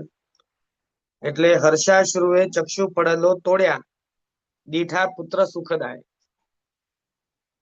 જે પડલ જામી ગયા હતા ને, એ હર્ષાશ્રુએ આંખમાંથી, જયારે વ્યક્તિ છે ને બે જગ્યાએ રડે, એક તો દુઃખમાં રડે અને બીજો સુખમાંથી પણ આંખમાંથી પાણી આવે. આપણે કહીએ ને કે આ તો સુખના આંસુ છે. વ્યક્તિ અત્યંત હર્ષિત થયો હોય, અત્યંત પ્રસન્ન થયો હોય, ત્યારે પણ આંખમાંથી આંસુ આવે.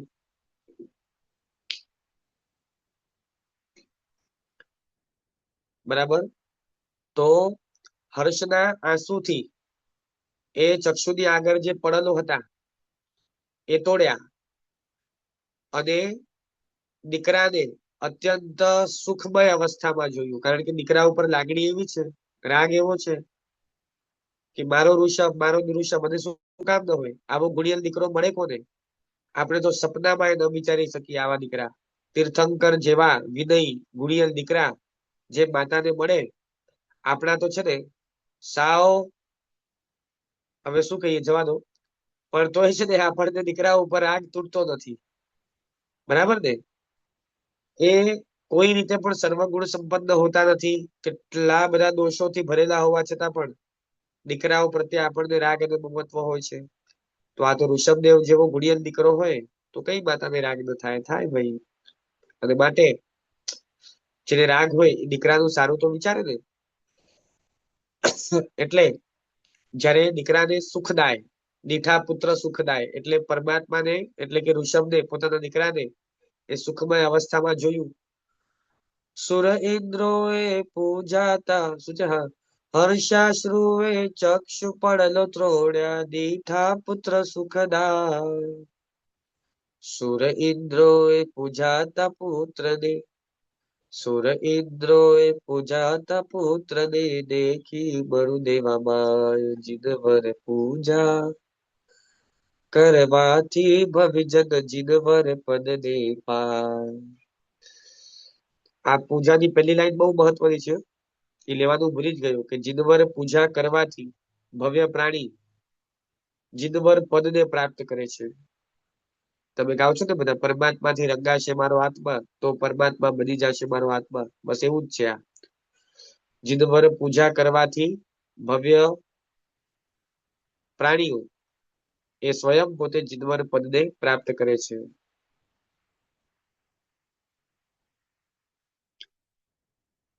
હવે અહીંયા આવ્યા પછી જોયું છે કે દેવતાઓ, ઇન્દ્રો,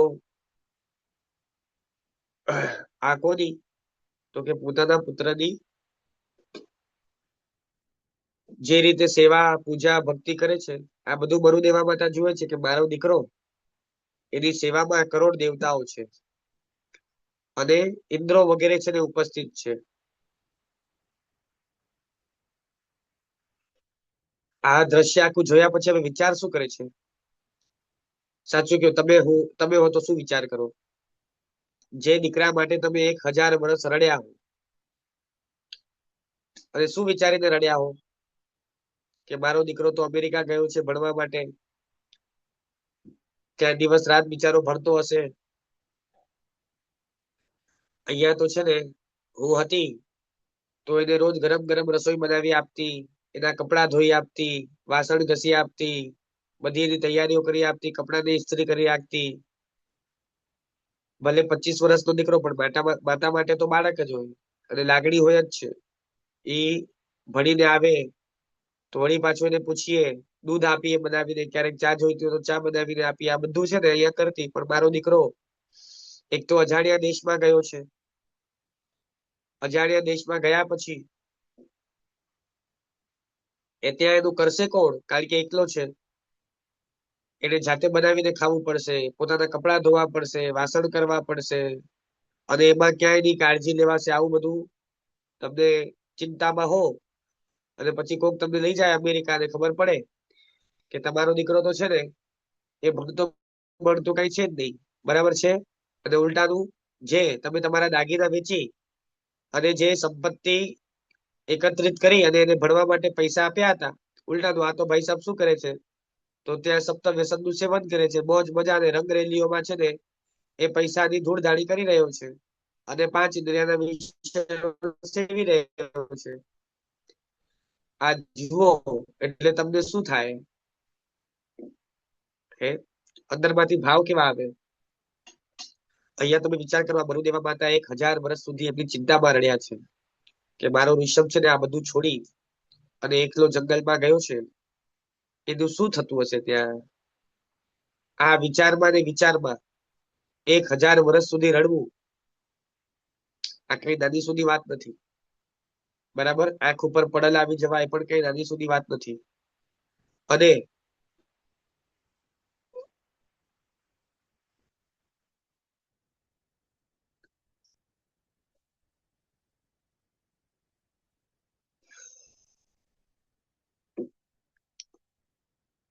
જ્યારે તમે આવીને એને જુઓ અને તમને ખબર પડે કે ભાઈ આની તો જબરજસ્ત અહીંયા સેવા, પૂજા, ભક્તિ થઈ રહી છે ને આવી અપાર રિદ્ધિ સિદ્ધિ સમૃદ્ધિ સાથે, બે આના માટે આટલો જીવ બાળ્યો પડે એને તો મારી કઈ પડી જ નથી.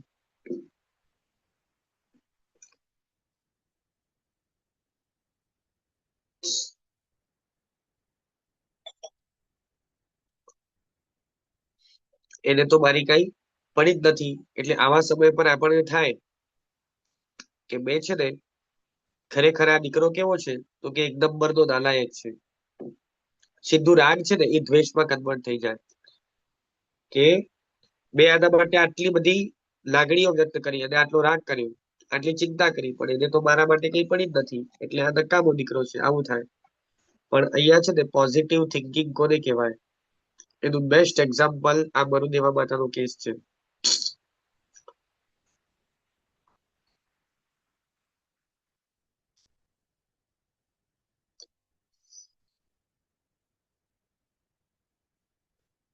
પૌત્ર પૌત્ર કહી રડી અંધ થઈ, પૂછું સુત સમાચાર, કેમ હશે વન જંગલ ભૂખ્યો, કેમ હશે વન જંગલ ભૂખ્યો, તરસ્યો સીતા તપધાર જીનવર પૂજા.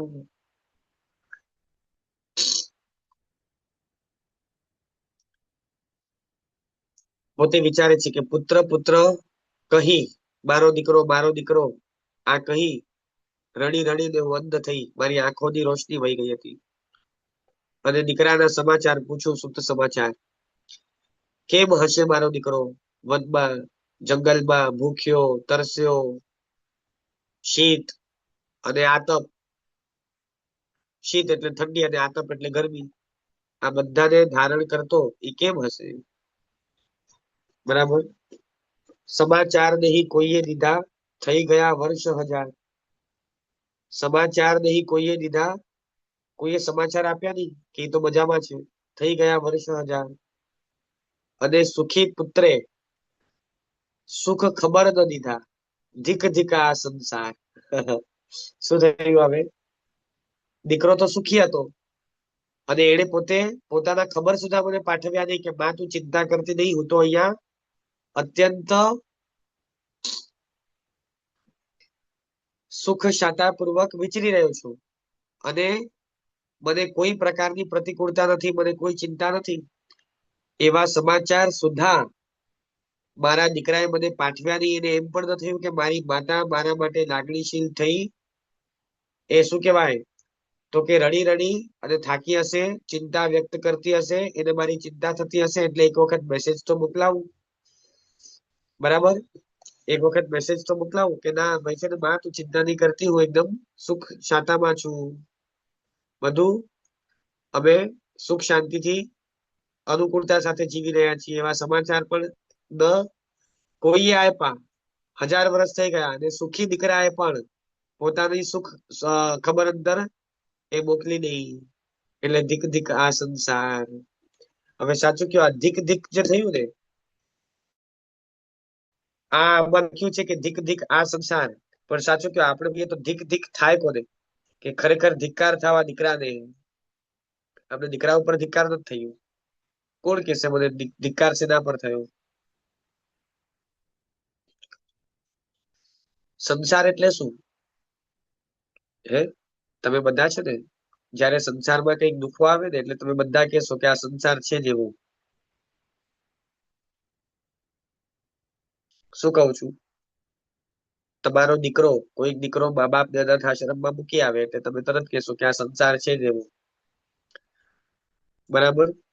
પણ હકીકતમાં ધીક ધીક આ સંસાર, સૌથી પહેલા તો સંસાર છે ને બહાર નો નહીં, સંસાર અંદર નો લેવાનો હોય હંમેશા ક્યારે પણ. સંસાર છે જ ક્યાં? સંસાર છે ક્યાં? સૌથી પહેલા એ તો કયો. સંસાર તમારા આત્મામાં છે અને સંસાર તમારા આત્મામાં ઉભો કોણે કર્યો? તો કે તમે જાતે જ કર્યો. અને જે સંસાર અસાર છે એ કયો અસાર છે? તો કે તમારા આત્મામાં પેદા થયેલો સંસાર અસાર છે. ખ્યાલ આવે છે? અને એને તોડવાનું કોણ છે? તો કે તમારે જાતે જ તોડવાનું છે. એટલે એમને અસાર શું લાગ્યું ખબર છે? કે ખરેખર આ દીકરો તો સુખી છે, એની પાસે રિદ્ધિ સિદ્ધિ સમૃદ્ધિ ઐશ્વર્ય વગેરે અપાર છે, અમાપ છે, એનો કોઈ પાર નથી. અને એ દુખી ન થયો. કેમ દુખી ન થયો? અને હું દુખી થઈ. હું દુખી કેમ થઈ? કારણ કે એને મારા પ્રત્યે કોઈ લાગણી નથી અથવા તો રાગ નથી. અને હું દુખી થઈ એમાં કારણ શું? 1000 વર્ષ મને રડવાનું આવ્યું કારણ કે મને રાગ હતો. તો મને દુખી કોણે કર્યો? મને ઋષભે દુખી કર્યો કે મેં જાતે જ મારી જાતને દુખી કર્યો? બોલો, આ પ્રશ્ન આપણે બધાએ પણ આપણી જાતને પૂછવાનો છે. મને દુખી કોણે કર્યું? આ ઋષભે મને દુખી કર્યું કે મારા અંદરમાં પેદા થયેલો ઋષભ પ્રત્યેનો રાગ, એ રાગે મને દુખી કર્યું? કોણે દુખી કર્યું? અને રાગ કર્યો કોણે હતો? મેં કર્યો હતો. અને દુઃખનું કારણ કોણ? શું? તો કે રાગ. મને રાગ હતો એટલે મને દુઃખ થયું. મને જો રાગ ન હોય તો મને દુઃખ થાય નહીં. ઋષભને દુઃખ થતું નથી કારણ કે એને રાગ નથી.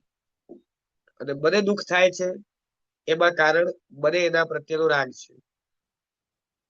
એટલે દુઃખનું કારણ શું છે, દુઃખનું મૂળ શું છે એ સમજાઈ ગયું. અને રાગ પોતે કેવો છે? તો કે અજંપા સ્વરૂપ છે, તમને બેચેન કરાવે એવું છે. અને માટે ખરેખર સંસાર અસાર છે, ધીક ધીક આ સંસાર. તો આ ધીક ધીક આ સંસાર એટલે શું? તો કે ધીક ધીક મારા અંદરમાં થયેલો જે રાગનો પરિણામ છે એને ધીક ધીક થાવ. ખ્યાલ આવે છે હું શું કઉ છું?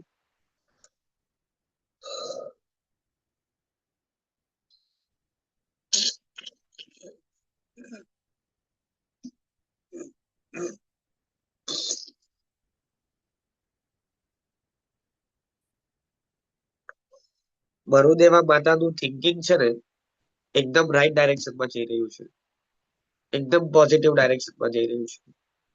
કે ખરેખર બધાનું મૂળ રાગ છે, દુઃખનું મૂળ રાગ છે. અને માટે હવે મારે છે ને એ કોઈ પણ એવા પર પદાર્થ ઉપર એ રાગ કરવો જ નથી. રાગ શૂન્ય અવસ્થા છે ને એ જ હવે એમને ગમી ગઈ છે. અને પછી હવે ક્રમશર મોક્ષ માર્ગના એક એક તબક્કા એમણે બધા જ તબક્કા પસાર કર્યા છે. ક્યારે આજ દિવસ સુધી એવું થયું નથી, પછી ચાહે મરુદેવા માતાનો કેસ હોય કે બીજો કોઈ કેસ હોય, આજ દિવસ સુધી ક્યારેય એવું થયું નથી કે કોઈ પહેલી ભૂમિકામાંથી બીજી, ત્રીજી, ચોથી, પાંચમી, છઠ્ઠી, સાતમી, આઠમી આ બધી ક્રમશર ઓળંગ્યા વિના સીધે સીધું એને પહેલી થી ડાયરેક્ટ 15મી ઉપર છલાંગ મારી હોય એવું ક્યારે બનતું નથી. શું કઉ છું? વચ્ચેની ભૂમિકાઓમાંથી એને પસાર થવાનું આવે આવે અને આવે જ. ખાલી ફરક એટલું હોય કે ત્યાં ઝડપથી પસાર થઈ જવાય. ખ્યાલ આવે છે હું શું કઉ છું? ઝડપથી પસાર થઈ જાય. જેમ ઋષભદેવ ભગવાન ચોથા ગુણ સ્થાનકે માની લો કે અબજો વર્ષ હતા અને આમ જોવા જાવ તો પૂર્વના ત્રીજા ભાવથી હિસાબ કરીએ તો પૂર્વનો ત્રીજો ભાવ 33 સાગરો પગનો સર્વાર્થ સિદ્ધ વિમાનનો ભાવ, બરાબર. અને આ ભાવમાં પણ 83 લાખ પૂર્વ. ચોથા ગુણ સ્થાનકે સમ્યક્ત્વ તો છે જ ભગવાનને, બરાબર. પછી છઠ્ઠા ગુણ સ્થાનકે તો કે 1000 વર્ષ રહ્યા. છઠ્ઠા સાતમા ગુણ સ્થાનકે દીક્ષા લીધી ત્યારે તો કે સાતમે છઠ્ઠે એમ 1000 વર્ષ સુધી રહ્યા. તો ચોથા ગુણ સ્થાનકની ભૂમિકામાં ઘણા વર્ષો પસાર કર્યા, સાતમા ગુણ સ્થાનકની ભૂમિકામાં ઘણા વર્ષો પસાર કર્યા, પછી 13મા ગુણ સ્થાનકની ભૂમિકામાં પ્રભુ 1 લાખ પૂર્વ જેટલો સમય પસાર કરશે. તો દરેક ભૂમિકાઓમાં, દરેક તબક્કાઓમાં કોક વધારે સમય પસાર કરે, કોક ઓછો સમય પસાર કરે, પણ તમામે તમામ તબક્કાઓમાંથી ક્રમશર જે વિકાસ સાધવો પડતો હોય છે એ આખો વિકાસ મરુદેવા માતાએ સાધ્યો છે. મરુદેવા માતાને બોધિ બીજની પ્રાપ્તિ થઈ, હાથીની અંબાડી ઉપર. ત્યાં સ્ટોપ ન રહ્યા. એ ભૂમિકાનો સમય બહુ નાનો રહ્યો. પહેલી દ્રષ્ટિ, બીજી દ્રષ્ટિ, ચોથી દ્રષ્ટિ, યોગની પાંચમી દ્રષ્ટિ, સમ્યક દર્શનની પ્રાપ્તિ થઈ. એમને વિવેકપૂર્વક આખો સંસાર અસાર લાગ્યો છે.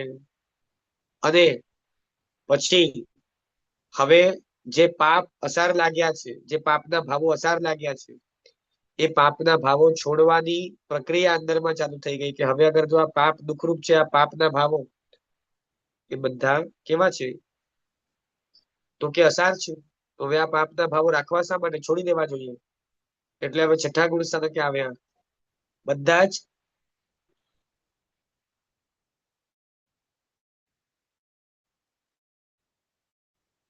પાપના ભાવથી એમણે વિરામ સ્વીકાર્યો. એટલે એમાં બહુ અલ્પ સમય રહ્યા. સાતમા ગુણ સ્થાનકે અપ્રમત્ત અવસ્થાને પામ્યા. આઠમા, નવમા, 10મા અને 12મા એમ અનુક્રમે બધા ગુણ સ્થાનકોને ઓળંગી વિતરાગ થયા, કેવલી થયા. કેવલી થયા પછી આયુષ્ય બહુ ઓછું હતું એટલે તરત જ 14મા ગુણ સ્થાનકે યોગ નિરોધ કરી અને આ મરુદેવા માતા ક્યાં? તો કે મોક્ષ પદને પામ્યા, બરાબર. પણ ખાલી એટલું જ કે બહુ પાયામાં વિચારવા જેવી વાત એટલી જ હતી કે મરુદેવા માતાનો થોટ પ્રોસેસ છે ને એ બહુ રાઈટ ડાયરેક્શનમાં ગયું. કે ભૂલ દીકરાની નથી, ભૂલ મારી છે. હંમેશા જે રાગ કરે છે ને એ દુઃખી થાય છે. તમે એમ ના વિચારી શકો કે અરે દાદા હું તો રાગ કરું, મારી પાસે તો રાગ કરવાનું લાયસન્સ છે અને હું રાગ કરું એમાં કઈ ખોટું છે જ નહીં. હા, બસ ખોટું શું છે તો કે સામેવાળો મારા રાગની અપેક્ષા મુજબ કેમ ન વર્ત્યો? બસ સમજ્યા? આપણી બધાની મેઇન પ્રોબ્લેમ શું છે? મને રાગ હતો એ આપણે ખોટું કર્યું એ કબૂલ કરવા તૈયાર જ નથી થતા. હજી બી નથી આપણે તૈયાર કોઈ. શું બોલ્યો? બે રાગ કર્યો એ જ મારી ભૂલ થઈ, આ આપણામાંથી એકે વ્યક્તિ કબૂલ કરવા માટે તૈયાર થતો જ નથી. અને આખી જિંદગી સાધના એના માટે જ કરવાની છે. શેના માટે? આપણી બધાની અત્યારે વર્તમાનમાં પરિસ્થિતિ શું છે કે ના, મને રાગ થયું એ કઈ ખોટું નથી. મને જે રાગ થયો છે એ તો વ્યાજબી છે. મને જે રાગ થયો એ રાગ તો થવો પણ જોઈએ. પણ પ્રોબ્લેમ ક્યાં થઈ? તો કે સામેવાળો મારા રાગ મુજબ છે ને વર્ત્યો નહીં. મારું રાગ જેનાથી પુષ્ટ થાય, મારો રાગ જેનાથી પોષાય એ રીતે સામેવાળાએ વર્તન કર્યું નહીં, એ રીતે સામેવાળો વર્ત્યો નહીં. અને માટે સામેવાળો બદમાશ છે, સામેવાળો નાલાયક છે, સામેવાળાને ધિક્કાર થાવ, સામેવાળો અપરાધી છે, સામેવાળાને દંડ થવું જોઈએ. કેમ? તો કે એ મારા રાગ મુજબ વર્ત્યો નહીં. મને જેવું રાગ હતું, મને જેવી અપેક્ષા હતી, મારી જેવી ઈચ્છા હતી એ મુજબ એને વર્તવું જોઈતું હતું, પણ એ વર્ત્યો નહીં. બસ આ બધી વસ્તુઓનો આપણો છે ને પાયામાં જ ખોટ. જયારે મરુદેવામાં હતા એટલા રાઈટ ડાયરેક્શનમાં ગયા ને કે સામેવાળાએ શું કર્યું શું ન કર્યું એનો લુકઆઉટ છે, એનો વિષય છે. હું દુઃખી કોના લીધે થઈ? હું ઋષભના કારણે દુઃખી થઈ કે મારા કારણે થઈ, મારા રાગના કારણે થઈ? બસ એને રાઈટ પોઈન્ટ પકડી લીધું કે હું દુઃખી ઋષભના કારણે થઈ નથી. બરાબર? અને જો મરુદેવા માતા ઋષભના કારણે દુઃખી થયા હોય ને તો પછી છે ને આપણે બધા જ બીજાઓના કારણે જ દુઃખી છીએ. એટલે સીધે સીધો આપણા દુઃખનો, આપણા પર આવેલા કે આપણા પર થતા દુઃખોનો જે ક્રેડિટ કયો કે ટોપલો આખો એ આપણે હંમેશા બીજા ઉપર નાખવા માટે અમે તૈયાર જ હોઈએ છીએ. કે હું દુઃખી થયો તો કે આના કારણે, આ ન કર્યું ને એટલે આ નથી, ઓલા આમ ન કર્યું ને એટલે મારું આમ નથી, આ બરાબર આ ટાઈમ પર આ ન કર્યું ને એટલે મારી સાથે આમ થયું, ઓલા આમ કર્યું, ફલાણા આમ કર્યું.